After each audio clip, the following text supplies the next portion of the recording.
Oke, di part 3 ini kita akan bahas tentang dynamic. Kalau tadi tentang mekanik, sekarang tentang dynamic. Dynamic yang sering digunakan dalam permainan yakni race to the end dan territorial acquisition ya.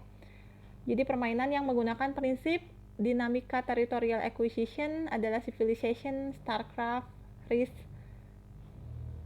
dan lain sebagainya. Kalau contoh yang prinsip race to the end adalah Mario Kart, Candyland, The Game of Life ya.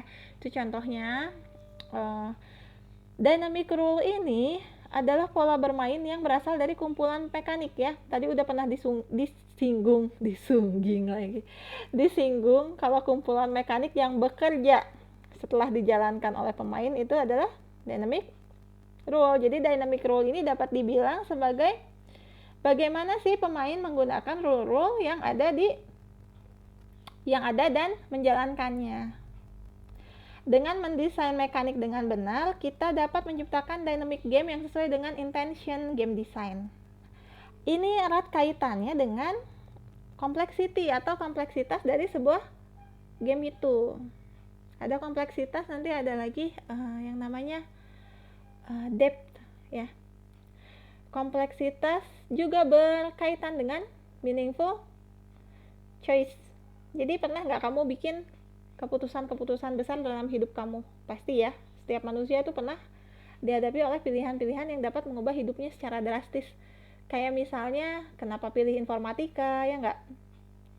Kenapa mau kuliah di UM Bandung, gitu. Kenapa tempat tinggal kamu di daerah itu, atau ketika kamu pilih mimpi apa yang bakal kamu kejar. Nah, dan masih banyak lagi, oke? Nah, meaningful choice ini pasti nggak luput dalam game. Jadi banyak sekali pilihan-pilihan yang player buat di game manapun kan. Jadi nanti ada pilihan yang dapat mengubah alur cerita. Nah, contohnya apa? Kita bahas lanjut nanti pada hari Jumat di meaningful choice ini.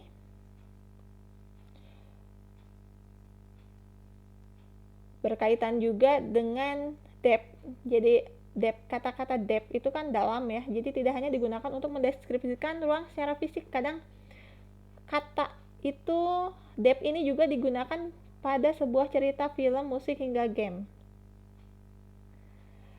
Dalam apanya gitu? Apa yang dimaksud gitu? Apakah jumlah hero-nya yang banyak gitu? Apakah cara bermainnya sangat rumit?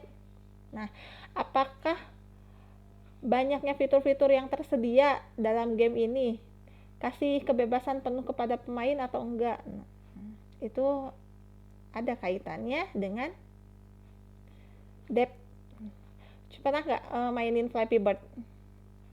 Flappy Bird berarti kan playernya harus melewati rintangan dengan lompat ya, di tap-tap gitu kan, lompat. Nah, yang menarik adalah dengan adanya fisik nih, player harus mencari waktu yang tepat ya. Kita harus cari waktu yang tepat untuk melompat karena ada gaya gravitasi di situ. Kecepatan jatuh player itu kalau berada di posisi yang tinggi dan rendah itu sangat berbeda. Makin tinggi player, makin cepat jatuhnya. Jadi ini memberikan pemain berbagai cara untuk melewati suatu rintangan. Tidak cuma satu cara saja. Kita punya strategi untuk melewati celah pipa itu ya kalau di Flappy Bird.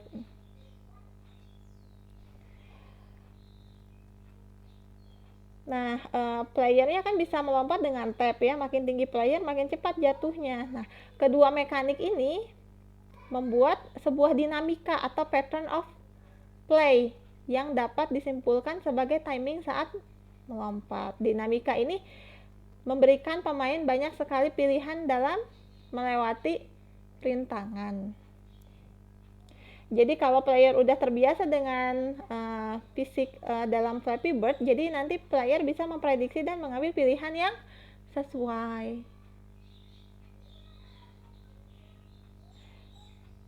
Itu tentang dynamic ya. Jadi bisa dikatakan ini pilihan-pilihan meaningful choice ya. Kalau tadi depth berarti banyaknya meaningful choice dalam satu momen. Depth datang dari dinamika yang menarik. Dinamika tersebut datang dari dua atau lebih mekanika yang saling berinteraksi. Jadi haruskah sebuah game memiliki depth yang tinggi? Menurut kamu bagaimana? Apakah harusnya sebuah game seperti Flappy Bird itu menambah atau mengubah mekaniknya demi mencapai kedalaman baru? Oke, coba dijawab dulu ya. Dalam hati, pikirin, nanti kita bahas lanjutannya hari Jumat.